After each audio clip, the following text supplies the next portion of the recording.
Procvala sam, ja, vrba Iva, drvo znano kao vjesnik proljetne paše. Ha, tko me pase, pitate se? Pčelice, prijateljice moje male, koje su već danas sa mojih cvjetova nektar i pelud skupljati stale. Da, vrba Iva, to sam ja, drvo visoko i do 12 metara. Drvo uspravnih i debelih grana. Moji pupovi žučkaste su i crvenkasto smeđe boje i moram vam reći da mi te boje jako dobro stoje. Ja sam vrba, vrbo Ivo, i slična sam ti, zar ne vidiš? O, a kako se zoveš? Ja sam pepeljasta vrba ili barska vrba. A po čemu si mi slična?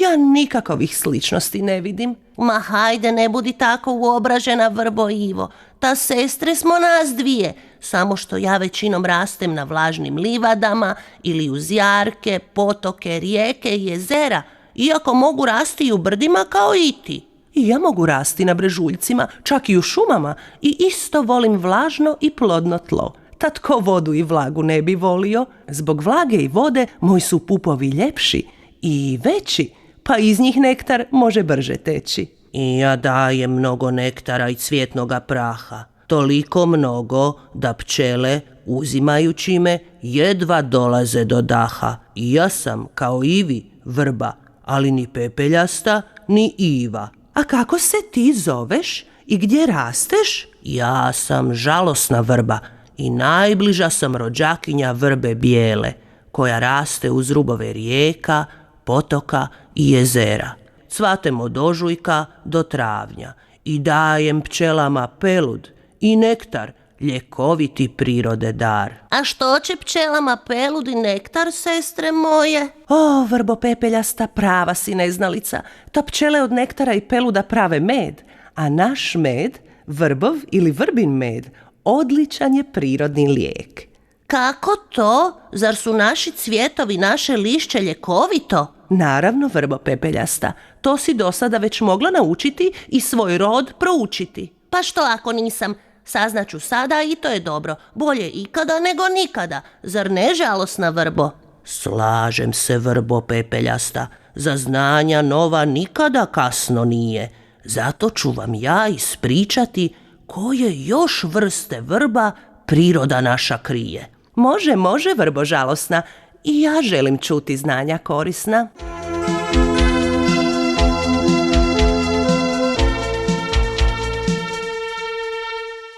Hajde, žalosna vrbo, bijele vrbe rode, reci nam, nabroji, koje još vrbe osim nas 3 postoje? Ha, vidiš, a ja, pepeljasta vrba, mislila sam da postojimo samo 2 vrste vrbe, vrba Iva i ja. Koja sam ja neznalica? Nema veze, sestro mila. I ja sam ovo što ću vam reći tek nedavno naučila. Hajde, reci nam, vrbo žalosna, nabroji sve naše rođakinje, sve vrbe koje postoje. Ne znam hoću li znati nabrojati njih baš sve, ali pokušat ću se sjetiti vrba što više. Vrba Iva, to sam ja. Barska ili pepeljasta vrba, to sam ja. Ja. Onda rakita ili crvena vrba, zatim bijela vrba, to je moja najbliža rođakinja, onda košaraška vrba, koja raste većinom kao grm. Zar od nje ljudi prave košare? Mislim da da.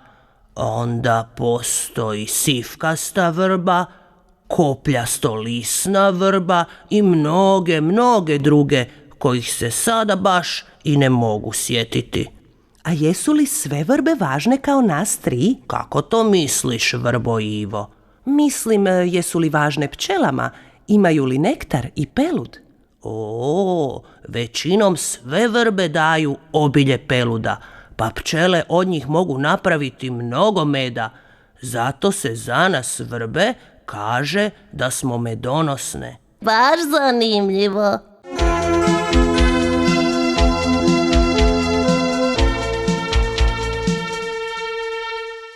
A ja sam mislila da sam samo ja, vrba Iva, pčelama potrebna i nezamjenjiva. Pa to nije baš bilo lijepo od mene, izgleda da sam malo uobražena. Ma nisi seko, Vrbo Ivo, ti se samo voliš malo praviti važna i to je to. Ali ni ja, ani žalosna Vrba ti ne zamjeramo, zar ne, žalosna Vrbo? Tako je, jer ipak sestre smo sve i ne bi bilo lijepo da među nama postoje nesuglasice. Slažem se, Vrbo žalosna, jako sam na tebe ponosna, jer si nas danas mnogo čemu naučila, jer si ovo zadnje jako mudro rekla. Hvala, sestro pepeljasta, Vrbo barska, hvala. I ja ti zahvaljujem, žalosna Vrbo, i tebi, Vrbo pepeljasta, što ste dobre prema meni i moje mane ne zamjerate, nego me takvu kakva jesam prihvaćate. Pa kako ne bi, ta sestra si nam, Vrbo Ivo. A znate li, sestre moje, da sve mi vrbe rastemo uz velike rijeke i riječne doline u Hrvatskoj, uz kanale, nasipe, na zapuštenim brežuljkastim predjelima, gotovo svuda. A gdje je to svuda? Velike vrbove šume nalaze se u Podunavlju i Pokuplju, pa u Podravini, a također i u Kopačkom ritu, i Lonjskom polju i u Turopolju. A ja sam negdje čula da nas ima podosta uz rijeke: Savu, Ilovu, Lonju, Česmu, Kupu. O, koliko vi toga znate, sestre drage. Nadam se da ću sve zapamtiti, jer ovdje u tlu ima dovoljno vlage, pa će sokovi kroz moje deblo i grane proći i tako mi u pamćenju pomoći. Pogledajte, Vrbo Ivo i žalosna Vrbo, idu pčele, bit će meda, pogledajte. Neka, samo neka pčele nektar i pelud uzmu i od njega meda mnogo sprave, pa će biti hrane zdrave.